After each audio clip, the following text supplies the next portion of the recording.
ভালো একটা ঘুমের জন্য আমরা না জানি কি করি। আর এই ভালো ঘুমের খোঁজে সোশ্যাল মিডিয়াতে ইদানিং একটা বেশ অদ্ভুত ট্রেন্ড ভাইরাল হয়েছে। নামটা হলো মাউথ টেপিং। হ্যাঁ, ঠিকই শুনেছেন, মুখে টেপ লাগিয়ে ঘুমানো। চলুন আজ এই ব্যাপারটার একদম ভেতর বাইর সব জেনে নেওয়া যাক। প্রশ্নটা শুনতে কিন্তু খুব সোজা, তাই না? কিন্তু উত্তরটা কি ততটাই সোজা? এই যে ঘুমানোর সময় মুখে টেপ লাগিয়ে রাখা, এটা কি আসলেই কাজের কিছু, নাকি স্রেফ একটা সোশ্যাল মিডিয়ার নতুন হুজুগ? সোশ্যাল মিডিয়ায় ইনফ্লুয়েন্সাররা যা যা দাবি করছেন শুনলে তো অবাক হতে হয়। বলছেন এটা নাকি নাক ডাকা কমাবে, ঘুম হবে একদম গভীর, এমনকি আপনার মুখের গড়নও নাকি সুন্দর হয়ে যাবে। তো বুঝতেই পারছেন এই রকম সব চমৎকার দাবির কারণে ট্রেন্ডটা এত ভাইরাল। আচ্ছা, তাহলে চলুন প্রথমে একদম বেসিক থেকে শুরু করি। এই যে মাউথ টেপিং জিনিসটা আসলে কি, আর এটা নিয়ে এত মাতামাতিই বা কেন হচ্ছে? খুব সহজ করে বললে মাউথ টেপিং মানে হচ্ছে ঘুমানোর সময় ঠোঁটের ওপর এক ধরনের স্পেশাল টেপ লাগিয়ে মুখটা বন্ধ রাখা। এখন এর পেছনের আসল উদ্দেশ্যটা কি? উদ্দেশ্য হলো আপনাকে একরকম বাধ্য করা যেন আপনি মুখ দিয়ে নয় বরং নাক দিয়ে শ্বাস নেন। কারণ পুরো আইডিয়াটাই দাঁড়িয়ে আছে এই বিশ্বাসের উপর যে নাক দিয়ে শ্বাস নেওয়াটা মুখ দিয়ে শ্বাস নেওয়ার থেকে অনেক অনেক ভালো। কিন্তু প্রশ্ন হলো, এই বিশ্বাসের পেছনে কি আদৌ কোনো বিজ্ঞান আছে? মানে নাক দিয়ে শ্বাস নেওয়াটা কি সত্যি এতটা ভালো? চলুন তো একটু বিজ্ঞানের দিকে তাকানো যাক। মজার ব্যাপার হলো, আমাদের শরীরটা কিন্তু ডিজাইনই করা হয়েছে নাক দিয়ে শ্বাস নেওয়ার জন্য। এর কয়েকটা দারুণ কারণ আছে। যেমন ধরুন, ১ নম্বর, আমাদের নাকটা একটা ন্যাচারাল ফিল্টারের মতো কাজ করে। বাতাস থেকে সব ধুলো, জীবাণু, ময়লা ছেঁকে নেয়। ২ নম্বর, এটা বাতাসকে গরম আর ভেজা করে ফুসফুসে পাঠায়, যাতে ফুসফুসের কোনো ক্ষতি না হয়।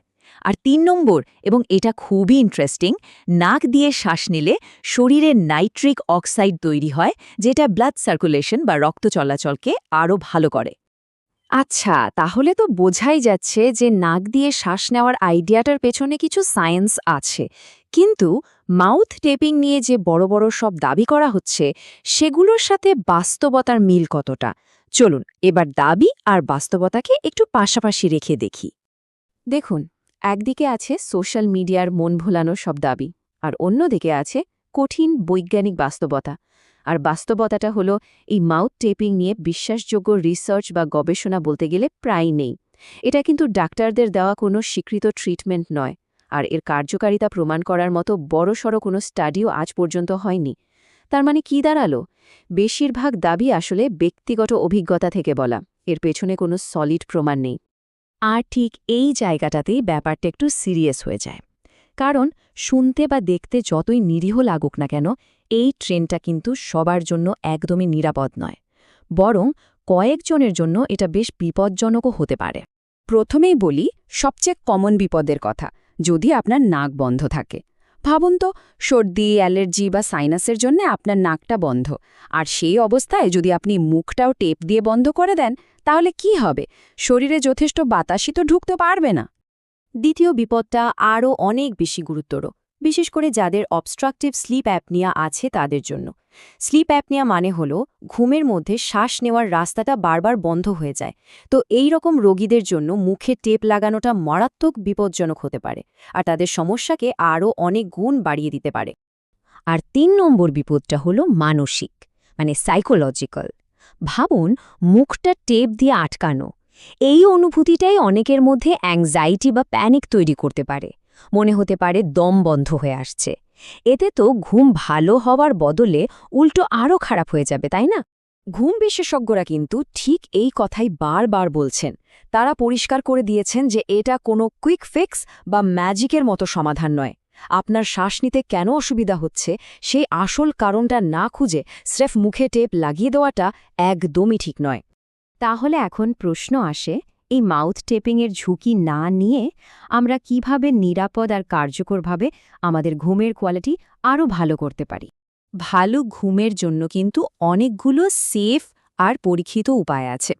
যেমন সবার আগে দরকার ভালো স্লিপ হাইজিন মেনে চলা, মানে একটা নির্দিষ্ট সময় ঘুমোতে যাওয়া, ঘরটা অন্ধকার আর ঠান্ডা রাখা। এছাড়া নাক পরিষ্কার রাখার জন্য স্যালাইন স্প্রে ব্যবহার করা বা অ্যালার্জি ট্রিটমেন্ট নেওয়া যেতে পারে। শ্বাসের কিছু ব্যায়াম করা, ওজন ঠিক রাখা, এগুলো কিন্তু দারুণ কাজ দেয়। আর হ্যাঁ, যদি সমস্যাটা থেকেই যায় তাহলে অবশ্যই একজন ডাক্তারের সাথে কথা বলা উচিত। তাহলে সব আলোচনার শেষে আমরা কোথায় এসে দাঁড়ালাম?